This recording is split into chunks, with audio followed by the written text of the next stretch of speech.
नमस्कार दोस्तों। मौर्य साम्राज्य के पतन के बाद भारत का इतिहास दो भागों में बँट जाता है।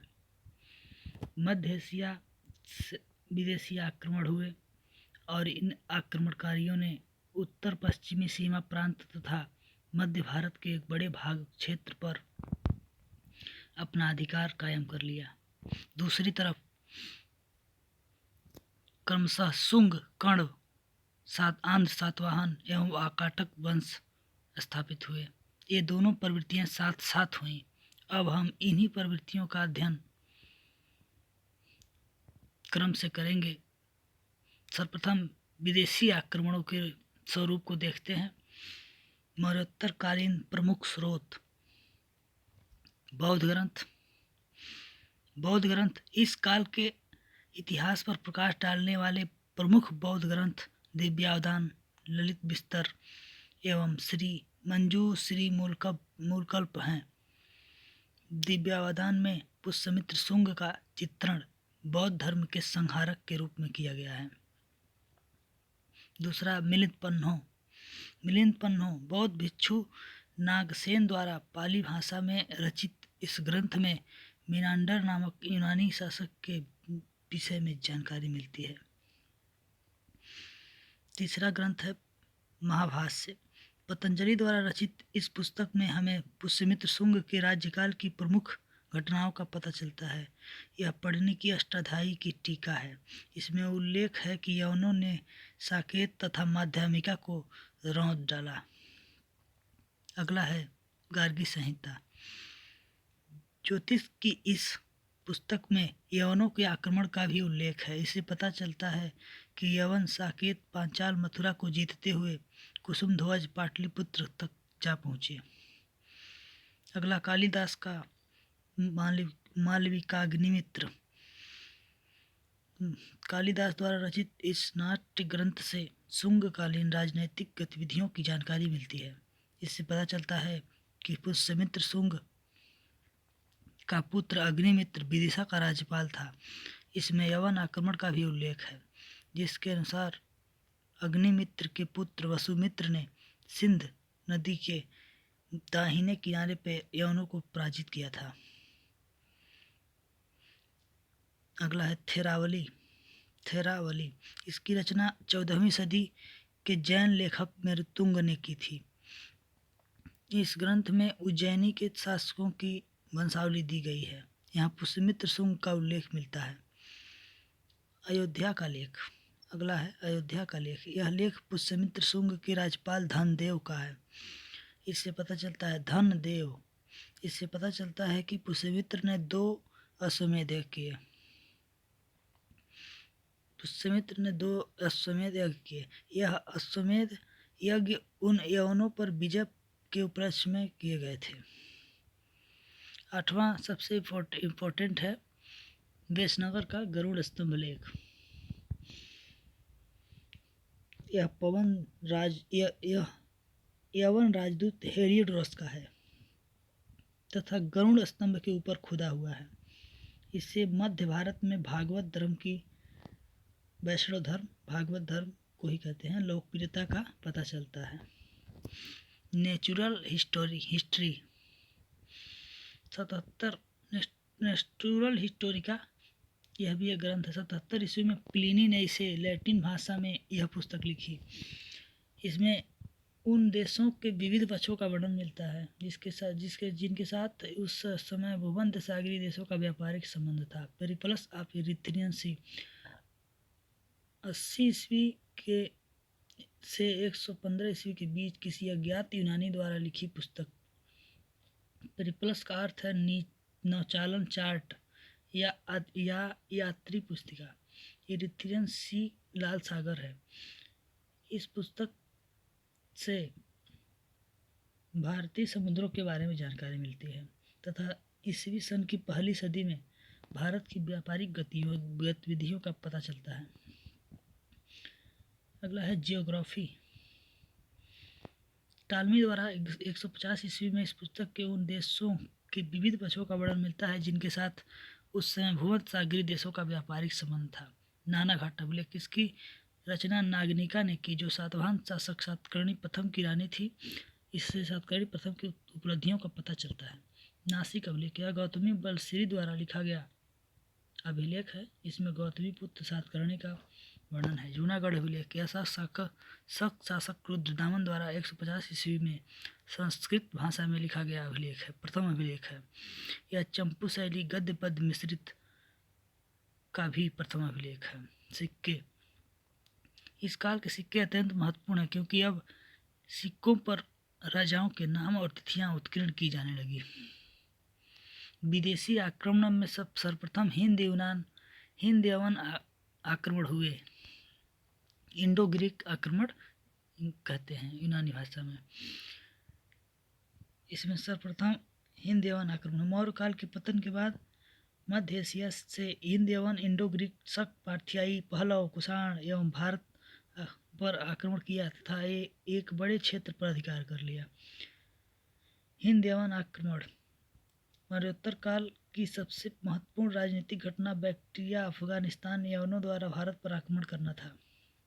लगभग 250 ईस्वी में बैक्ट्रिया के गवर्नर डियोडोटस एवं पार्थिया के गवर्नर एक्सस ने अपने आप को स्वतंत्र घोषित कर दिया।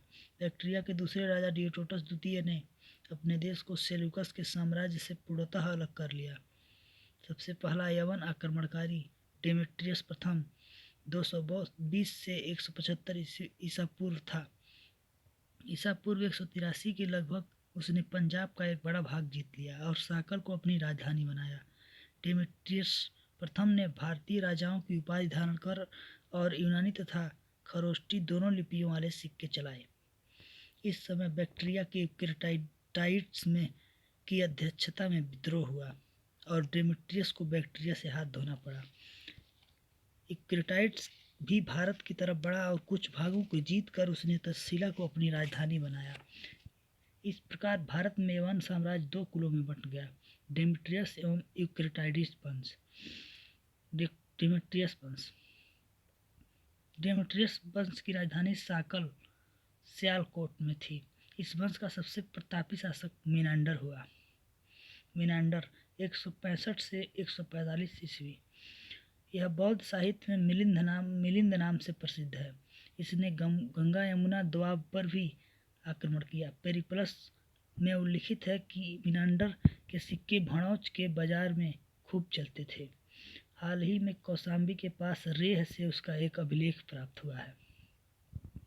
बौद्ध ग्रंथ मिलिंदपन्हों में मिनांडर के बौद्ध भिक्षु नागसेन के साथ विवाद के उपरांत बौद्ध धर्म का अनुयायी बनने की कथा है। इसकी राजधानी साकल शिक्षा और व्यापार का प्रसिद्ध केंद्र थी। यूक्रेटाइड्स वंश, राजधानी तक्षशिला। इस वंश का सबसे प्रतापी शासक एंटियालकिड्स था। इसने शुंग शासक भागभद्र के विदिशा स्थित दरबार में एक राजदूत हेरोडोटस को भेजा, जिसने विदिशा में एक गरुड़ स्तंभ स्थापित किया। उस पर वासुदेव का नाम अंकित करवाया। इससे पता चलता है कि हेरोडोटस ने स्वयं भागवत धर्म ग्रहण किया था। वासुदेव से प्रभावित था। यूनानी संपर्क प्रभाव। भारतीयों ने ज्योतिष के क्षेत्र में यूनानियों से बहुत कुछ सीखा। प्रथम है ज्योतिष।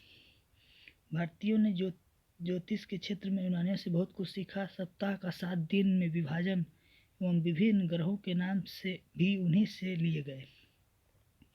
दूसरा है नक्षत्रों को देखकर भविष्य बताने की कला भारतीयों ने यूनानियों से ही सीखी।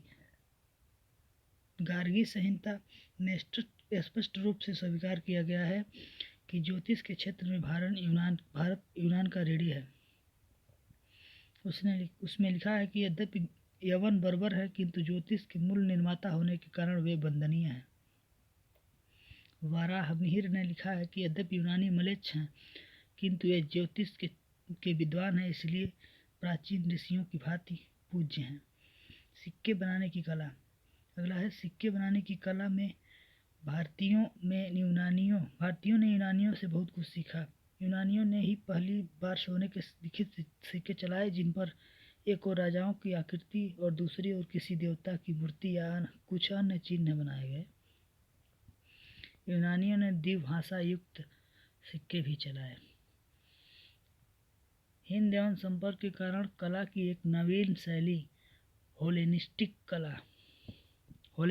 कला का भी विकास हुआ, का जन्म हुआ। इस आदर्श रूप हेलेनिस्टिक कला का आदर्श रूप कनिष्क के समय की गांधार कला में दिखाई पड़ता है। अगला है संस्कृत नाटकों में पटाक्षेप के लिए यवनिका। यवनिका का अर्थ है पर्दा। संस्कृत नाटकों में पटाक्षेप के लिए यवनिका शब्द का प्रयोग होने लगा। पर्दा प्रथा का आरंभ यहीं से माना जाता है। पर्दा प्रथा को यवन लोग यवनिका कहते थे। धर्म और दर्शन के क्षेत्र में यूनान भारत का ऋणी हुआ। कई यूनानी राजाओं ने भारतीय धर्म को अपनाया। हेलियोडोरस नामक राजदूत ने भागवत धर्म एवं मिनांडर ने बौद्ध धर्म अपना लिया। संभवतः तपस्या और योग की क्रियाएं यूनानियों ने भारतीयों से ही सीखी। ये हिंद एवं आक्रमण मौर्योत्तर काल का था।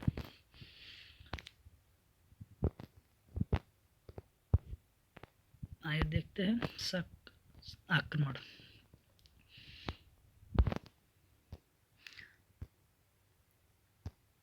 शकों की कुल 5 शाखाएं थीं। भारत में वह मुख्यतः 2 शाखाओं में विभाजित थे। प्रथम उत्तरी क्षत्रप कहलाते थे, जो तक्षशिला एवं मथुरा में थे, तथा दूसरे पश्चिमी क्षत्रप, जो नासिक एवं उज्जैन में थे।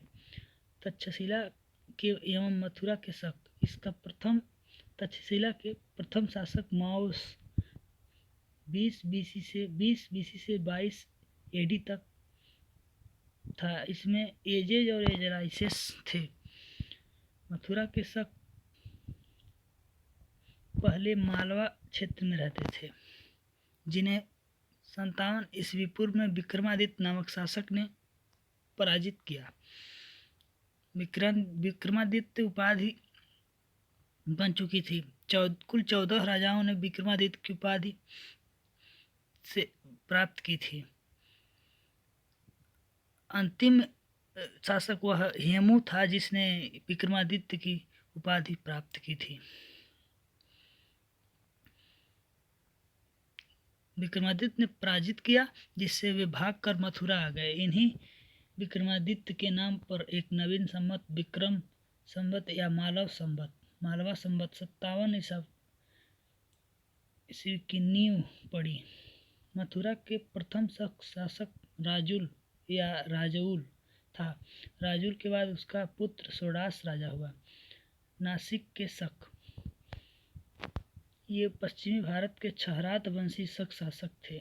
119 से 125 ईस्वी तक नहपान शासक किया। छहरात वंश का पहला शासक भूमक खरोष्टी लिपि युक्त सिक्के चलवाया। उसके पश्चात इस वंश का सर्वाधिक प्रसिद्ध शासक नहपान हुआ। इसके राज्य में कठियावाड़, दक्षिणी गुजरात, पश्चिमी मालवा, उत्तरी कोंकण, पूना आदि शामिल थे। उसने महाराष्ट्र के एक बड़े भूभाग को सातवाहन राजाओं से छीना था। पेरिप्लस के अनुसार इसकी राजधानी मीननगर, भड़ोच और उज्जैन के बीच थी। सातवाहन शासक गौतमीपुत्र सातकर्णी ने इसे पराजित कर मार डाला।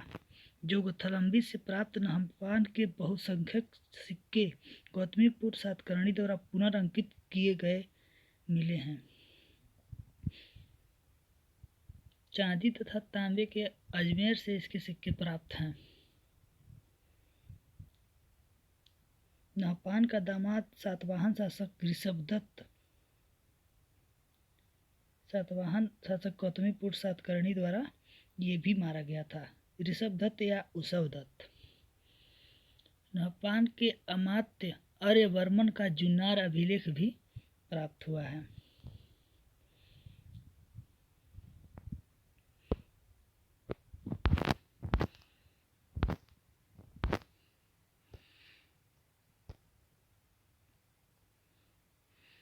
पश्चिमोत्तर भारत में दो वंश का उदय हुआ था, कार्दमक चस्टन वंश। क्षारात वंश के अलावा एक कार्दमक चस्टन वंश का भी उदय हुआ था। ये भी पश्चिमी भारत में शासन कर रहे थे। ये सौराष्ट्र तथा मालवा में यशोमोतिक का पुत्र चस्टन कार्दमक वंश का प्रथम राजा था। चस्टन स्वतंत्र शासक था। इसके पश्चात जयदामन इसका पुत्र क्षत्रप नियुक्त किया गया, परंतु यह स्वतंत्र होने से पूर्व चस्टन के समय में ही मृत्यु को प्राप्त हो गया। उसके पश्चात चस्टन ने अपने पौत्र रुद्रदामन प्रथम को नियुक्त किया। अंधव कच्छ की खाड़ी अभिलेख से ज्ञात होता है कि 130 ईस्वी में चस्टन 130 ईस्वी में अपने पौत्र रुद्रदामन प्रथम के साथ शासन कर रहा था। 130 ईस्वी में चस्टन अपने पौत्र रुद्रदामन प्रथम के साथ शासन कर रहा था। 130 से 150 ईस्वी रुद्रदामन का समय रहा तथा उसका जूनागढ़ अभिलेख के बारे में ये बताया जाता है। सौराष्ट्र गिरनार क्षेत्र से प्राप्त उसका जूनागढ़ अभिलेख उसके उपलब्धियों के बारे में जानकारी देता है। यह उज्जैनी के शकों से सबसे प्रसिद्ध शासक था रुद्रदामन। इसके विषय में जानकारी का प्रमुख स्रोत इसका जूनागढ़ अभिलेख 150 ईस्वी का है। इस अभिलेख से पता चलता है कि इस समय यहाँ का राज्यपाल सोविसाक था, जिसने सुदर्शन झील के बांध का पुनर्निर्माण करवाया था। रुद्रदामन व्याकरण, राजनीति, संगीत एवं तर्कशास्त्र का पंडित था। मालवा के शकु में अंतिम शक शासक रुद्रसिंह तृतीय था, जिसे गुप्त शासक चंद्रगुप्त विक्रमादित्य ने मारकर पहली बार मालवा क्षेत्र में व्याघ्र शैली में चांदी के सिक्के चलवाए।